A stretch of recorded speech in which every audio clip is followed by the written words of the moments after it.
আন্দোলন সফল হয়। যদিও এই সফলতায় ঝরেছে বহু প্রাণ, আহত হয়েছে, হাসপাতালে চিকিৎসা নিচ্ছে অনেকেই। আমরা এই আন্দোলনে বীর শহীদদের আত্মার মাগফিরাত কামনা করি এবং পাশাপাশি আহতদের সুস্থতা কামনা করি। সরকার পতন হওয়ার পরপরই দেশের আইন শৃঙ্খলা চরম অবনতি দেখা যায়। প্রথম দিকে সেনাবাহিনী দায়িত্ব নিলেও দ্রুত সময়ে ডক্টর মোহাম্মদ ইউনূস স্যারকে প্রধান উপদেষ্টা করে একটি অন্তর্বর্তীকালীন সরকার গঠন করা হয়।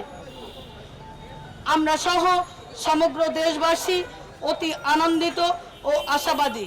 তবে আমরা অতি দুঃখের সাথে অত্যন্ত ভারাক্রান্ত মনে আজকে এখানে দাঁড়িয়েছি। গত 19 আগস্ট 19/8/2024 তারিখে স্থানীয় সরকার মন্ত্রণালয়ের আদেশে একটি আদেশ ষষ্ঠ উপজেলা পরিষদের নির্বাচিত উপজেলা পরিষদের ভাইস চেয়ারম্যান ও মহিলা ভাইস চেয়ারম্যানদের তাদের স্ব পদ থেকে অপসারণের সিদ্ধান্ত গ্রহণ করেছেন, যাহা একটি বৈষম্য সিদ্ধান্ত। কারণ স্থানীয় সরকার মন্ত্রণালয় থেকে বিভিন্ন আদেশের মাধ্যমে সিটি কর্পোরেশন, পৌরসভা মেয়রদের অপসারণ করার আদেশ প্রদান করা হলেও কমিশনারদের এবং কাউন্সিলরদের এবং জেলা পরিষদের সদস্যদের পদ বহাল রেখেছেন।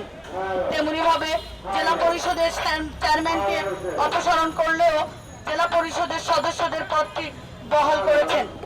যেহেতু বর্তমানে বৈষম্য বিরোধী ছাত্র আন্দোলনের মাধ্যমে স্বৈরাচারী সরকারের পতন ঘটানোর পর যেখানে নতুন সরকার গঠন হয়েছে, সেখানে আমরা বৈষম্যর শিকার হতে চাই না।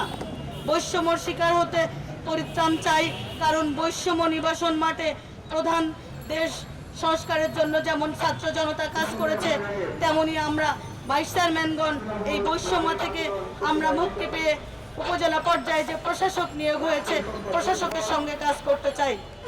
তাছাড়া স্থানীয় সরকারের উপজেলা পরিষদের অন্তর্ভুক্ত করার মূল লক্ষ্য ছিল সরকার সকল ধরনের সুযোগ সুবিধা প্রাপ্তি জনগোষ্ঠী দ্বার গোছানোর পৌঁছে দেওয়ার জন্য, সেটা যাহাতে সঠিক সুন্দর সুষ্ঠুভাবে পৌঁছানো দেওয়ার তরবারি করাও সঠিক আমাদের প্রয়োজন। উপজেলা পরিষদ মূল্যায়ন অনুযায়ী উপজেলা পরিষদের ভাইস চেয়ারম্যান ও মহিলা ভাইস চেয়ারম্যানের কোনো স্বাক্ষরিত কলাম নাই। তারা পদাধিকার বলে উপজেলা পরিষদের অন্তর্গত 17টি দপ্তরের কমিটির স্থায়ী কমিটির সভাপতি।